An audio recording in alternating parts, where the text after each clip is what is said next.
Benar Tuhan, kami siapkan hati kami untuk mendengarkan firman-Mu Tuhan. Engkau ampuni kami, kuduskan kami, dan Engkau tutup bungkus hamba-Mu yang menyampaikan isi hati-Mu Tuhan. Engkau pakai lidah dan bibir hamba-Mu untuk menyampaikan kebenaran-Mu. Di dalam nama Yesus kami alaskan doa kami. Haleluya. Amin. Ya, puji Tuhan. Bapak Ibu, ini adalah kali pertama persekutuan doa ya. Walaupun kemarin kita Natal Januari ya.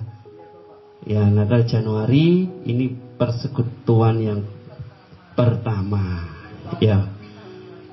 Di tahun 2025. Oke.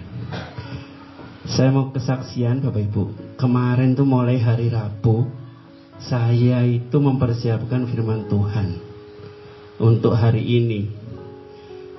Setelah kemarin itu jadi, saya baca-baca lagi, Tuhan bilang, kok tidak pas, harus diganti. Waduh, saya pikir, Tuhan ini sudah hari Jumat loh, sudah jam 8 malam loh Tuhan. Padahal besok sudah harus disampaikan. Kok disuruh ganti? Tuhan bilang ganti. Ya sudah, karena saya baca-baca lagi, tidak pas, tidak enak saudara. Saya dengarkan sendiri itu tidak enak. Jadi saya tidak dapat berkat. Akhirnya malam itu berdoa sama Tuhan, minta hikmat sama Tuhan. Minta hikmat sama Tuhan, dan Tuhan itu, puji Tuhan, berikan yang terbaik saudara buat kita semua. Jadi akhirnya dari judul saya buat sampai jam 12 malam baru selesai.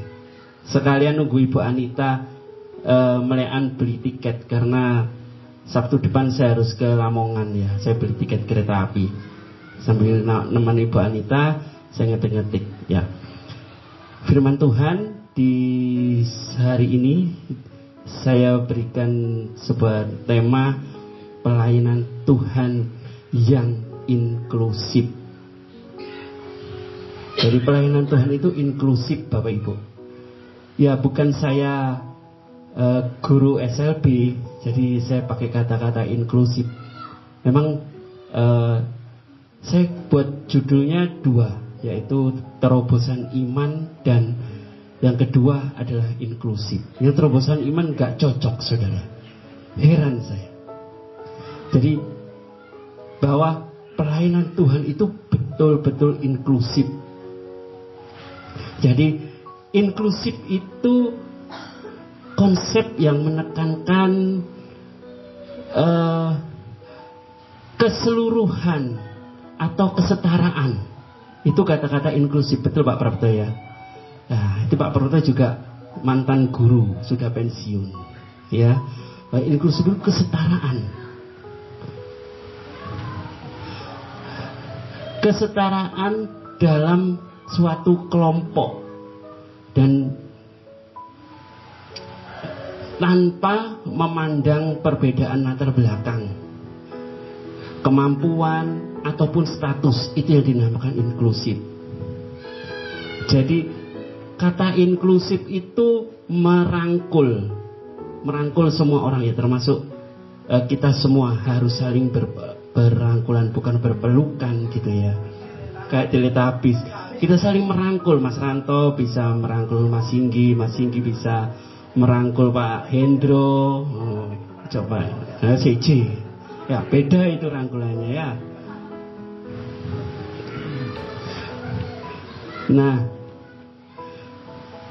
menurut Kamus Besar Bahasa Indonesia, inklusif itu diartikan sebagai terhitung dan tidak ada terkecualinya. Nah, jadi Bapak Ibu, pelayanan Tuhan Yesus itu inklusif ya. Inklusif itu menyeluruh, termasuk para disabilitas maupun tidak disabilitas. Itu dilayani semuanya oleh Tuhan Yesus. Ya. Jadi pelayanan yang inklusif. Jadi yang dilayani oleh Tuhan Yesus itu semuanya, baik itu orang miskin, ya kan? Banyak kita mendengar orang miskin dilayani oleh Tuhan. Nah, jadi Tuhan itu terkenal bahwa ajaran dan cinta kasihnya Tuhan itu tidak terbatas pada individu ataupun kelompok-kelompok tertentu, lintas kelompok, bahkan lintas suku, ya. Pelayanan Tuhan Yesus itu mencakup semua orang. Karena kasih Tuhan itu melampaui segalanya, Bapak Ibu. Melampaui dari kelompok, melampaui dari suku, bangsa, apapun. Semua Tuhan kasihi. Ya, termasuk kita, para disabilitas. Banyak contoh di Alkitab, ya. Orang-orang yang menderita, bahkan orang-orang disabilitas itu dilayani oleh Tuhan. Jadi orang disabilitas, orang-orang yang memiliki hambatan fisik itu dilayani oleh Tuhan Yesus. Yang pertama, contohnya, Yesus menyembuhkan orang buta. Yesus menyembuhkan orang buta. Kalau dalam Alkitab itu bahasanya buta. Ya. Kalau sekarang diperhalus tunanetra. Tuna itu tidak memiliki netra itu penglihatan. Jadi tidak memiliki penglihatan ataupun rusak matanya. Itu kalau sekarang diperhalus lagi sekarang. Hambatan penglihatan. Mencakup siapa? Orang-orang yang pakai kacamata itu termasuk hambatan penglihatan. Ya, itu hambatan penglihatan. Jadi kalau orang tua kita, ya itu fungsi inderanya sudah tidak baik lagi, memakai kacamata min, kacamata plus, ya itu dikatakan hambatan penglihatan. Ya.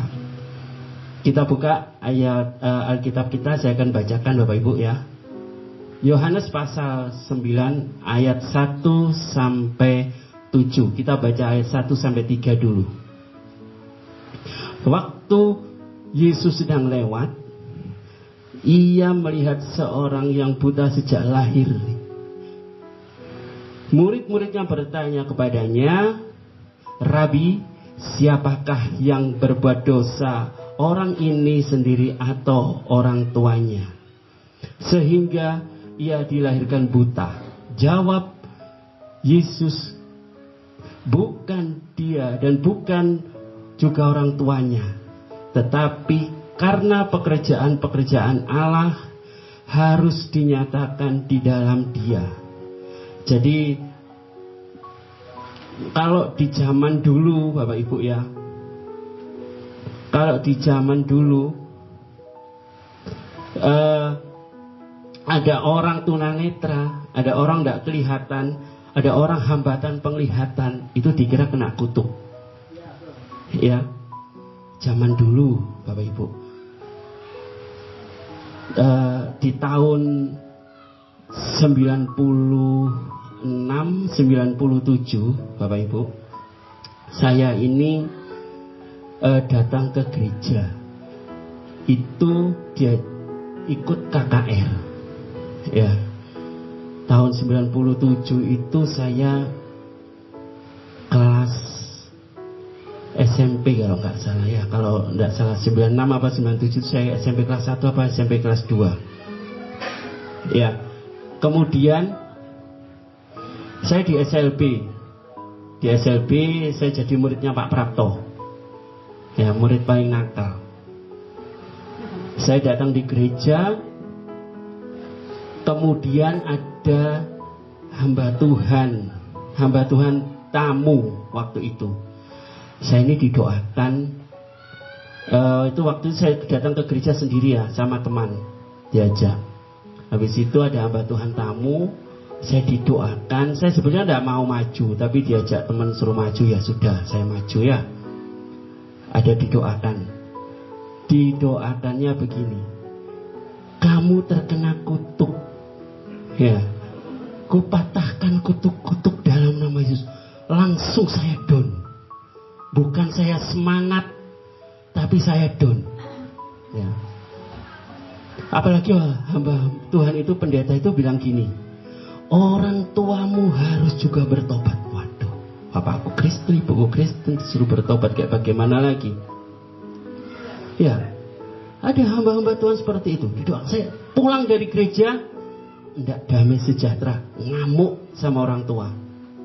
Tak panggil orang tua saya, bapak sama ibu, saya mau ngomong. Kaget orang tua saya, pulang-pulang gereja, karena gerejanya beda. Pulang gereja kok ini gitu ya. Saya tanya, bapak sama ibu berdosa apa? Apa yang sudah dikerjakan di masa lalu? Itu pernah ikut pesugihan? Saya bilang gitu. Apa saya ini dijadikan tumbal? Loh, betul bapak ibu. Kenapa saya tunanetra? Gara-gara doa semacam itu. Gara-gara hamba Tuhan ini nggak membaca Yohanes 9 ayat 1 sampai ayat 3. Mereka nggak pelajari. Banyak hamba-hamba Tuhan yang asal, nggak, tanpa konseling dulu mendoakan jemaat. Enggak. Pokoknya dilihat aneh, didoano, ya. Seperti itu. Mungkin saat ini ada hamba-hamba Tuhan yang mendengar Spotify saya ini, saya masukkan di Spotify Bapak Ibu ya. Tolonglah, jangan asal doakan jemaat. Jemaat didoakan seperti itu, bukan semakin dipulihkan, tetapi semakin down. Contohnya saya panggil orang tua saya marah sama orang tua saya. Akhirnya orang tua saya bilang, kami ini tidak pernah melakukan apa-apa. Saya kebetulan orang tua saya, bapak saya guru, saya dikonseling. Sejak itu saya tidak pernah ibadah. Saya porik sama Tuhan. Kenapa saya tunanetra? Ya, ini Bapak Ibu tidak pernah saya saksikan di tempat ini, ya kan? Tidak pernah. Kalau enggak Tuhan tadi malam ngomong, khotbahmu enggak masuk, harus bikin khotbah ini. Nah, baru ini saya ingat, saya saksikan, saudara. Jadi enggak, malah saya ini sukacita. Saya enggak gembira, saya enggak terima Tuhan, malah saya enggak mau ibadah. Gara-gara didoakan kutuk. Ya. Sampai saya kuliah tahun 2021, ketemu sama teman lagi, diajak ke gereja lagi. Saya juga tidak mau. Jadi saya di sekolah itu Bapak Ibu, SMA ya, saya itu diajak persekutuan doa di mana? Kalau sekolah saya itu sama Bu Feli ya, saya itu adik kelasnya Bu Feli SMA-nya. Iya. Nah itu di situ itu waktu angkatan saya Bu Feli itu ada kayak persekutuan mahasiswa gitu. Angkatan saya, nggak tahu kalau sekarang. Ya cuma 5 orang. Saya nggak mau. Ya pelajaran agama, ya wis pokoknya ngerjain LKS. Gitu. Jadi saya tidak mau datang ke gereja sampai suatu saat Tuhan itu negur saya.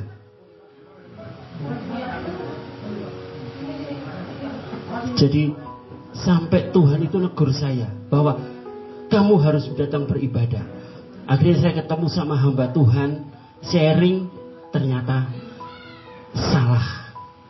Ya, hamba Tuhan bukakan ayat ini, bahwa itu bukan kutuk, tetapi itu melakukan pekerjaan Tuhan.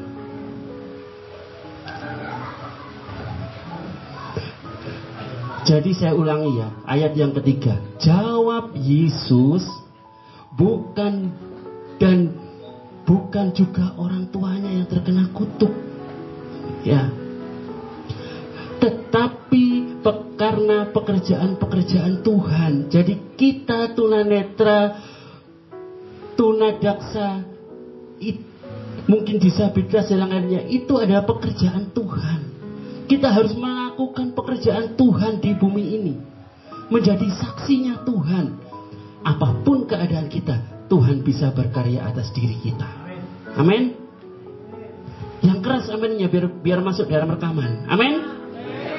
Ya, nanti dikira ini cuman saya khotbah sendiri, gak ada yang dengerin. Iya. Ya, jadi kita ini para tunanetra, para disabilitas di tempat ini itu untuk mengerjakan pekerjaan Tuhan, bukan terkena kutuk. Kalau ada hamba Tuhan yang berdoa bahwa disabilitas itu terkutuk ataupun kena kutuk, saya katakan bertobatlah sebelum menyesal. Ya, itu. Gak apa-apa sama hamba Tuhan, Nabi menegur Nabi, ya kan? Gak masalah. Jadi hamba-hamba Tuhan seperti itu bertobatlah. Tadi saya katakan, saya bikin khotbah sampai 2 kali. Apa yang Tuhan mau? Karena Tuhan tahu pasti akan direkam. Ya, jadi seperti itu. Ada undang-undangnya, UU nomor 8 tentang disabilitas, silakan dipelajari. Di situ dijamin untuk pekerjaannya, bahkan hak-hak hidupnya dijamin sama negara. Kenapa hamba Tuhan kok enggak menjamin, enggak memotivasi, malah membuat tunanetra disabilitas yang lain itu down? Nah, seperti itu, Bapak Ibu. Karena pekerjaan Tuhan itu harus dinyatakan dalam kita, dalam orang-orang disabilitas, untuk memuliakan nama Tuhan. Kok bisa gitu loh ya? Disabilitas tunanetra melayani Tuhan. Disabilitas hambatan fisik bisa jadi motivator handal. Seperti Nick Vujicic. Saya juga heran, kenapa orang-orang ngundang Nick Vujicic di Indonesia nggak ngundang saya aja, podo-podo disabilitas ya. Nggak ngundang Pak Ari apa, nggak ngundang Bu Ola gitu ya. Lah apa dodo bayar miliaran rupiah hanya ngundang Nick Vujicic. Udah mau saya lah podo aja. Belum terkenal. Iya. Dan orang-orang Indonesia itu, hamba-hamba Tuhan Indonesia juga aneh ya. Sukanya produk luar negeri. Kalau khotbah, cintailah produk-produk Indonesia. Tapi kalau hamba Tuhan, cintailah hamba-hamba Tuhan luar negeri. Podo aja saja nih loh. Ya. Podo yang diajari adalah Alkitab Perjanjian Lama dan Alkitab Perjanjian Baru. Sama, saya sekolah Alkitab utek-utek ya itu. Saya kuliah S2 teologi utek-utek ya itu, sampai elek blenger, sampai di luar kepala semua. Hilang. Hilang. Ya, itu Bapak Ibu. Heran saya dengan hamba-hamba Tuhan itu. Kita harus mengerjakan pekerjaan Dia, pekerjaan Tuhan di ayat yang keempat. Yang mengutus siapa? Tuhan Yesus. Selama dikatakan masih siang. Dalam arti apa siang, saudara? Kita ini masih kuat, masih hidup. Ya, dalam kehidupan kalau saya pelajari ilmu psikologi, ada pagi. Pagi itu sekitar jam 4 pagi sampai jam 10 pagi. Ya, itu berarti saat kita usia 0 tahun itu loh, sampai kita usia 15 tahun. Kalau di Indonesia sampai kita usia 17 tahun, maka diberikan KTP oleh nyoblos pemilu. Ya, itu dikatakan pagi. Nah, saat siang hari, ya saat usia sesaya ini, ya 17 tahun sampai 60 tahun, siang hari. Ya, siapa yang usia 17 tahun sampai 60 tahun? Ya, ya seperti saya ini sudah hampir di tengah-tengah, ya, 47, hampir di tengah-tengah, ya. Nanti kalau sudah 50 tahun di tengah-tengah. Kalau sore hari, kayak Pak Prapto, Bu Feli, ya, yang usia 60 tahun. Oh, belum 60, ya masih sore berarti. Siang menjelang sore ya. Asar. Siang menjelang sore ya. Ya. Yang penting jangan keburu malam dulu kalau sudah sampai sore ya. Kalau sudah malam itu berarti berjumpa dengan Bapa yang di surga. Ya. Kalau malam hari kita harus beristirahat. Di Alkitab ini dikatakan mumpung masih siang hari. Ya, kita masih siang hari. Ayo, walaupun kita disabilitas, saya tunanetra, Mas Wawan hambatan fisik. Gak apa-apa Mas Wawan ya tak sebut, cek terkenal.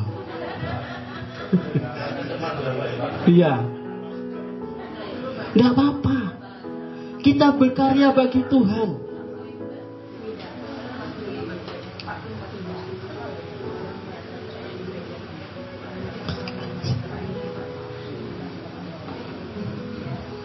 Jadi kita ini masih siang hari, belum malam hari.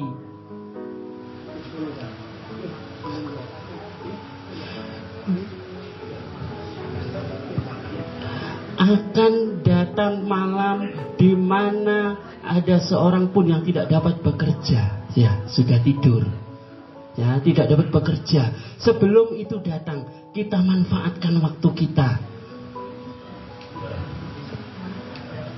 Selama aku di dalam dunia, selama Tuhan Yesus di dalam dunia, akulah terang dunia. Jadi kita diutus Tuhan. Tuhan Yesus sudah tidak ada di dunia ini, tetapi Roh Kudusnya tinggal bersama-sama kita. Kita menjadi terang dunia. Karena Roh Kudusnya Tuhan ada di dalam kita. Kita terang dunia saat ini. Walaupun kita di dalam kegelapan, tapi kita dapat menjadi terang bagi dunia ini. Amin. Ya, amin Mas Ranto. Oh, amin. Ya. Yang keenam, setelah ia mengatakan semuanya itu, ia meludah ke tanah. Lah ini Bapak Ibu, saya juga pernah. Mohon maaf, waktu saya dulu ikut pelayanan di Kuskit, bukan ikut, diundang, diajak teman-teman ke sana. Ada hamba Tuhan itu diidoni Bapak Ibu, terus ditaruh di mata saya gini. Masalah, saya tuh sampai seperti itu. Waduh, lah saya kan low fashion, mari lo dites, deket lagi. Ini berapa? 3 yuk keto, low fashion lo. Iya total. Aduh Tuhan, ampunilah. Langsung saya raup habis itu. Biasa. Lo ada lo tahun-tahun 90-an itu hamba-hamba Tuhan seperti itu. Ya mudah-mudahan orangnya dengar dan bertobat.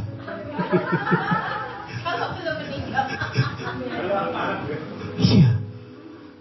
Jadi saya pernah seperti itu. Iya, Ibu. Nah ini ada Bu dosen. Mahasiswa perlu diberikan pengajaran pendidikan luar biasa, Bu. Undang saya enggak apa-apa sebagai tamu. Gak bayar, Bu. Asli ya. Sing penting Zoom. Nah, yang penting kopinya disangoni. Kopi. Kasih sego kotak aja enggak apa-apa. Iya, ini perlu. Bu, kita ciptakan generasi-generasi hamba-hamba Tuhan yang enggak ngawur. Selain ilmu teologi, ilmu ke-PLB-an juga perlu. Ya. Kemarin ya, saya di sekolah Alkitab, saya ngomong seperti ini. Aku gak peduli, baik hamba Tuhan senior, gak hamba Tuhan senior. Saya ngomong seperti itu. Waktu Natal di pantai, saya dengan Bu Ola datang, ya, Pak Dian. Walik kabeh didoanok isok ketok Pak Gun gak pelayanan iki jare ngomong. Ya, masih ada hamba-hamba Tuhan senior yang seperti itu. Bukan memberikan ajaran yang baik, tetapi memberikan ajaran yang tidak sesuai. Sudah waktunya kognitif hamba Tuhan dibekali dengan pendidikan luar biasa. Sudah waktunya. Karena mujizat itu ada, seperti yang disaksikan Pak Prapto tadi. Dibuka mata hatinya, dimelekkan mata hatinya, bukan mata fisiknya yang dimelekkan. Saya khawatirnya gini, mari didoakan, wonge orangnya nggak sembuh, sampai rumah nguamu. Ibu di sidang, bapaknya di sidang, seperti yang saya alami. Bukan jadi anak yang patuh, tapi anak yang pemberontak. Iya, bisa seperti itu.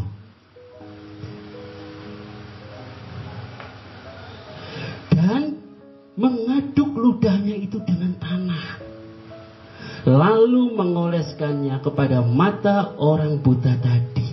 Saya sudah ngalami, ya, sudah ngalami.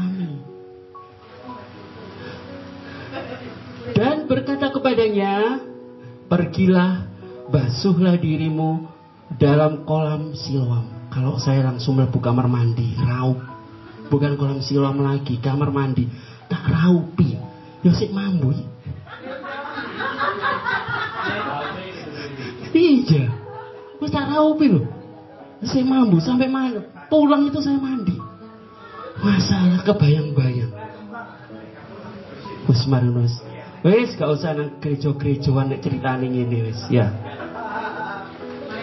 Iya, sampai tahun 2001 saya. Bayangkan 96 sampai 2001. Berapa tahun itu? 5 tahun.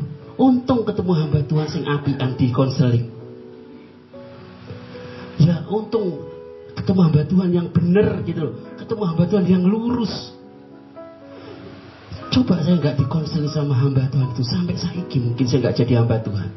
Pak Prapto heran kok, bawamu jadi pendeta jadi gitu. Nah, Pak Prapto guru saya loh, sejak kecil ngopeni saya, ngomong, yo nyeneni. Ya, heran waktu pertama kali ketemu, loh awakmu sok jadi pendeta jadi, kok aneh gitu, ya. Ya, itu Bapak Ibu, saudara semua, dimanapun Anda berada, ya, itu bahwa doa kita sebagai hamba Tuhan harus berhati-hati. Saya lanjutkan. Siloam artinya yang diutus. Mari kita pergi ke Siloam. Itu bajunya Bu Anita tulisannya Siloam, ya, yang diutus. Ya, jadi kita adalah umat-umat Tuhan yang diutus walaupun kita tunanetra.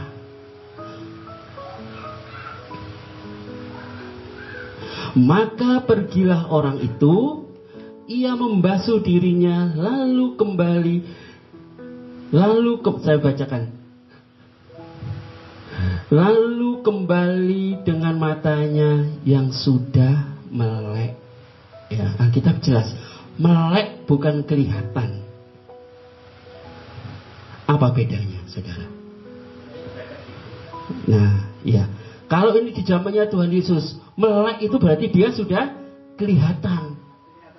Ya, firman Tuhan tidak pernah salah, tapi yang menerjemahkan yang salah. Ya. Kalau di zamannya Tuhan Yesus, orang ini sudah melek, sudah kelihatan. Tetapi kalau jam sekarang, masalah dia itu melek, tapi ya gak ketok, tidak bisa mendeskripsikan terang dan gelap. Tapi melek, nah, kan? Ya, itulah tunanetra. Seseorang yang mengalami hambatan penglihatan atau seseorang yang mengalami indranya mengalami hambatan. penglihatan. Jadi indera matanya nggak bisa dipakai. Tetapi Mas Andre melek mata hatinya bisa datang di tempat ini. Amin. Iya.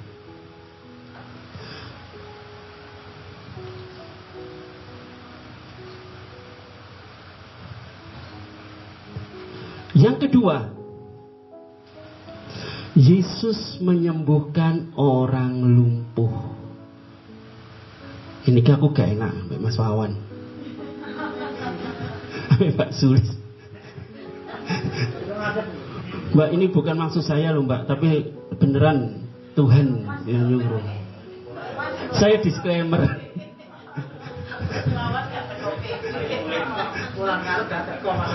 Mending gak teko gara-gara wah pure iki ya. Iya. Markus pasal 2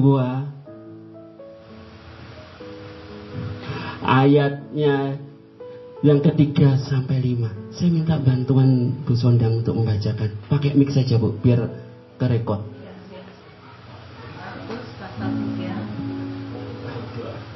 Markus pasal 2 ayat 3 sampai 5. Markus pasal yang kedua ayat 3 sampai yang kelima. Demikian firman Tuhan. Ada orang-orang datang membawa kepadanya seorang lumpuh, digotong oleh 4 orang. Tetapi mereka tidak dapat membawanya kepadanya karena orang banyak itu. Lalu mereka membuka atap yang di atasnya. Sesudah terbuka, mereka menurunkan tilam tempat orang lumpuh itu terbaring. Ketika Yesus melihat iman mereka, berkatalah ia kepada orang lumpuh itu, "Hai anakku, dosamu sudah diampuni." Amin. Nyambung ayat ke-11 dan 12. 11. Demikian firman Tuhan.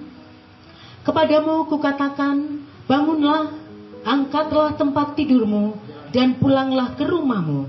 Dan orang itu pun bangun, segera mengangkat tempat tidurnya dan pergi keluar di hadapan orang-orang itu, sehingga mereka semua takjub, lalu memuliakan Allah, katanya, "Yang begini belum pernah kita lihat."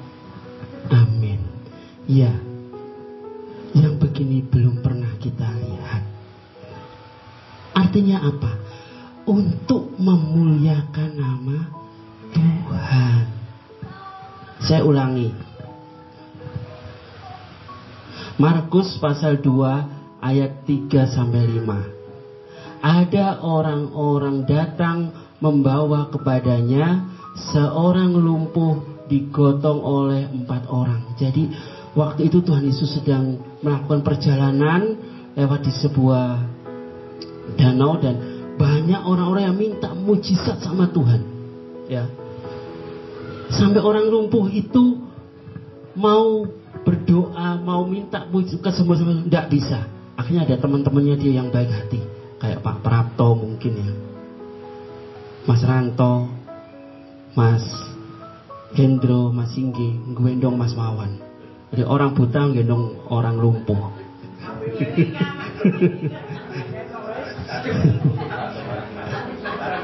Enggak ya, bercanda ya, kejekur ya.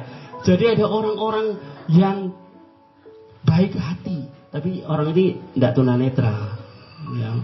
Kayak Pak Dian, Mas Novi ya, orang-orang yang baik-baik hati seperti itu. Pak So, Pak Lukas ya, langsung gendong Mas Wawan, jelep, dibawa ke Tuhan Yesus, didoakan Tuhan Yesus, sembuh. Kalau kita bawa zaman sekarang, saya sedang khotbah ini, tiba-tiba Pak Dian, Mas Novi, Pak So, Pak Lukas nggendong Mas Wawan di hadapan saya, langsung tak doakan. Dalam nama Yesus, kutuk-kutuk dipatahkan dalam nama Yesus. Porek mereka nang gereja 5 tahun, saudara, gak sembuh. Gak sembuh. Iya. Porek, apa nang gereja paling-paling dikutuk. Ya, seperti itu Bapak Ibu. Tapi mujizat terjadi. Mas Wawan disembuhkan, mendapat lonjakan iman yang dahsyat. Dia dapat bekerja, memberikan nafkah pada anak dan istrinya. Amin. Ya, jangan disebutkan karena belum menyponsori kita ya.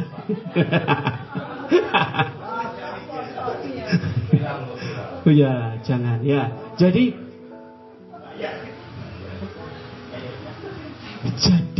disembuhkan rohaninya.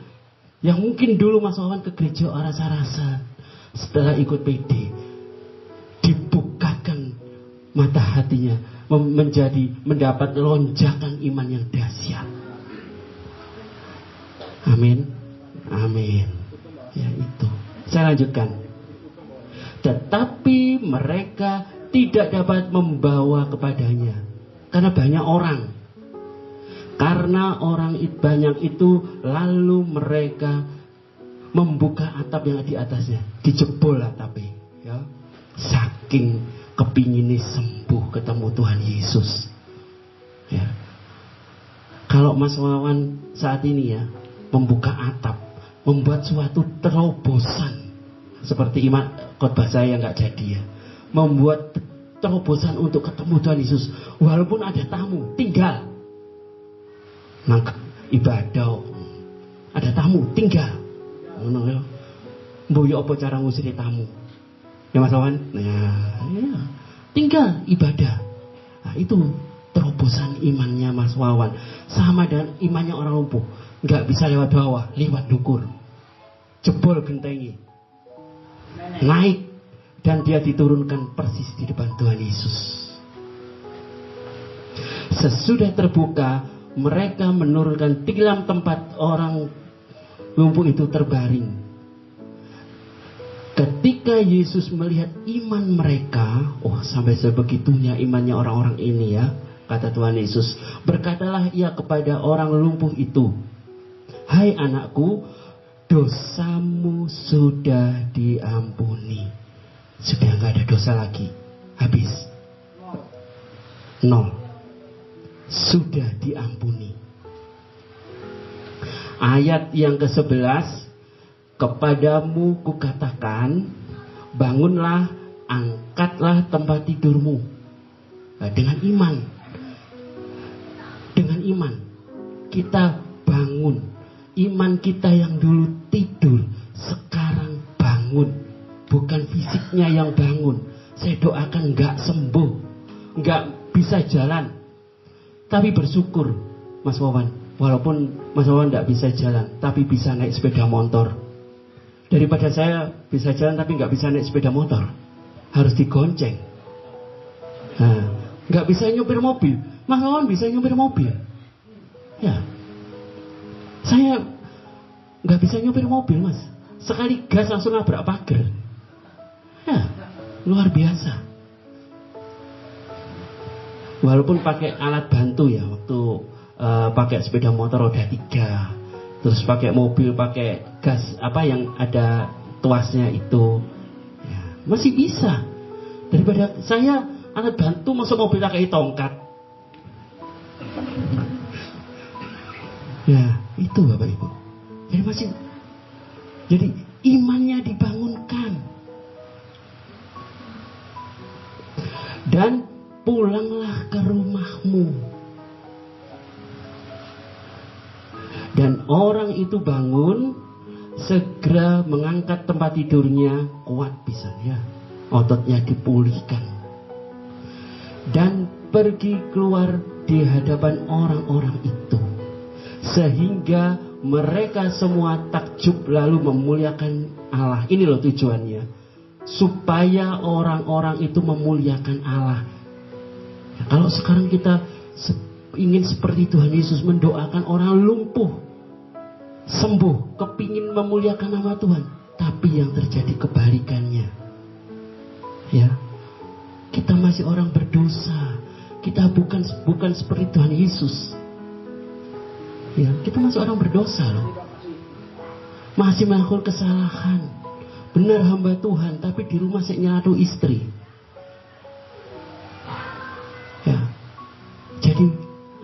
hamba-hamba Tuhan bertobat. Doakan yang benar. Doakan jemaat-jemaat yang benar. Bila perlu sebelum berdoa, konseling dulu. Ditanya, apakah di keturunannya ada yang punya virus polio, atau tidak pernah imunisasi polio sehingga terjadi kelayuan otot. Nah, di konseling seperti itu dulu, jangan asal tabrak saja.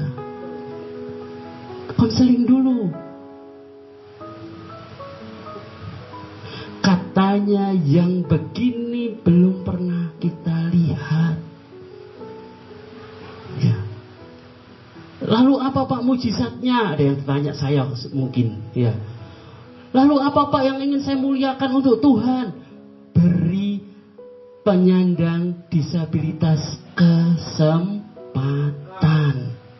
Seperti Tuhan Yesus sudah memberikan kesempatan untuk didoakan. Dan tidak selesai dari doa, berikan dia kesempatan untuk melayani Tuhan. Mungkin kalau saudara punya pekerjaan, beri dia pekerjaan, gaji yang layak, supaya persepuluhannya masuk ke saya. Ya, ada yang diam-diam saudara. Ya. Jadi beri penyandang disabilitas itu suatu kesempatan, beri pekerjaan, itu dijamin oleh undang-undang. Buka undang-undang nomor 8 tahun 2016 dan tahun 2011. Pelajari itu, hamba-hamba Tuhan. Jangan langsung kepingin mujizat Tuhan terjadi, KKR di lapangan, keren. Itu bukan memuliakan nama Tuhan, tetapi memuliakan dirimu sendiri. Ya.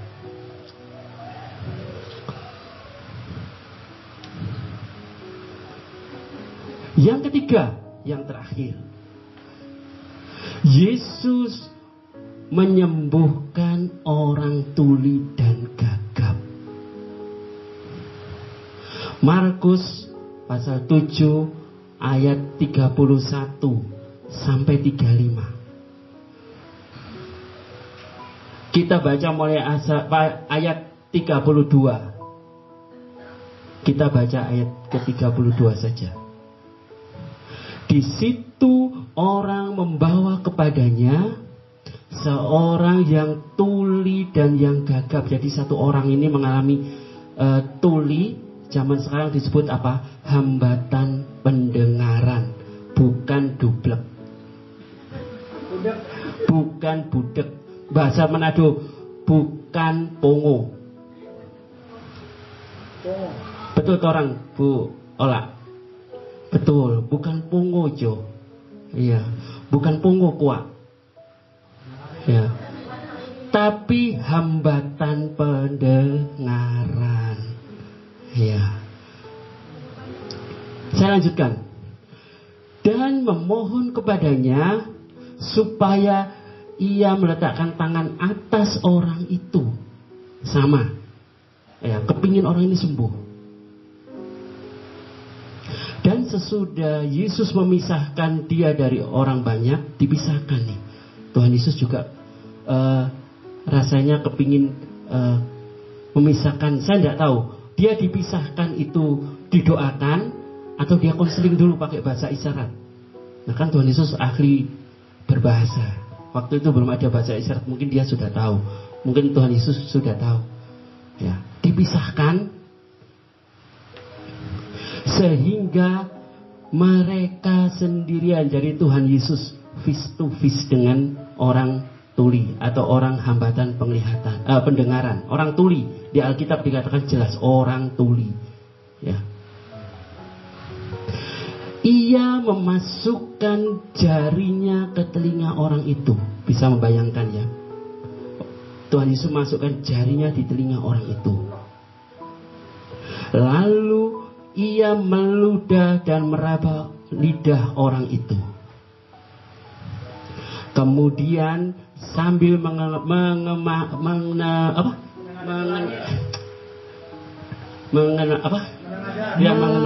ya, saya blank. Ya, ke langit. Yesus menarik nafas dan berkata kepadanya, Ephata, artinya terbukalah. Maka terbukalah telinga orang itu, dan seketika terlepas pula lah pengikat lidahnya, jadi sembuh. Lalu ia berkata-kata dengan baik. Jadi sama Bapak Ibu, dari tunanetra, tunadaksa sampai tunarungu atau hambatan pendengaran, tujuannya cuma satu, memuliakan nama Tuhan Yesus. Ya, walaupun kita tunanetra, walaupun ada tunadaksa, walaupun tunarungu, hambatan berpikir atau tunagrahita, autis sekalipun, itu tujuannya apa? Untuk memuliakan nama Tuhan. Bukan kayak jangkep-jangkepan cek dunia kebek, tapi untuk memuliakan nama Tuhan. Ya, itu Bapak Ibu.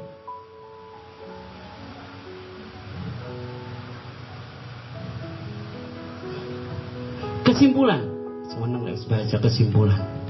Matius pasal 11 ayatnya yang kelima. Orang buta melihat. Maksudnya mata rohaninya melihat. Orang lumpuh berjalan. Tadi saya katakan, kita berjalan lebih cepat ke depan, mendapat lonjakan iman yang dahsyat. Orang kusta menjadi tahir. Ini pelayanan Tuhan yang dikatakan inklusif, dari orang lumpuh, orang buta, orang tuli, orang kusta, dan orang tuli pun mendengar. Ini dilayani oleh Tuhan semua. Bahkan orang mati dibangkitkan, dan kepada orang miskin dikabarkan apa? Kabar baik. Ya. Itu layanan Tuhan yang inklusif, menyeluruh tanpa memandang kondisi. Ini yang dikerjakan oleh Tuhan Yesus. Mari Bapak Ibu, walaupun apapun keadaan kita, walaupun kita tunanetra, tunadaksa, tunarungu, tunagrahita atau hambatan berpikir, autis, percayalah, apapun kondisi kita, apapun keadaan kita, apapun keterbatasan kita, tidak bisa membatasi kuasa Tuhan untuk berkarya atas diri kita. Amin. Mari kita berdoa. Kami mengucap syukur. Kami percaya Tuhan, Engkau adalah Tuhan yang inklusif. Pelayanan-Mu pelayanan yang menyeluruh Tuhan. Walaupun kami tunanetra, hambatan fisik, hambatan pendengaran, hambatan berpikir, autis, bahkan Tuhan, apapun itu keadaan kami, Engkau pun tetap cinta kepada kami. Engkau tetap melayani kami. Dan yang terpenting, Engkau tidak pernah meninggalkan kami. Terima kasih Tuhan Yesus. Hamba-Mu sudah berhenti berbicara, tetapi firman-Mu akan selalu berbicara di setiap kami, pribadi lepas pribadi. Engkau yang menyembuhkan kami. Engkau yang membuka mata rohani kami. Tuhan, kami serahkan kehidupan kami hanya di dalam tangan-Mu. Kami alaskan doa kami hanya di dalam nama Tuhan Yesus Kristus. Haleluya. Amin.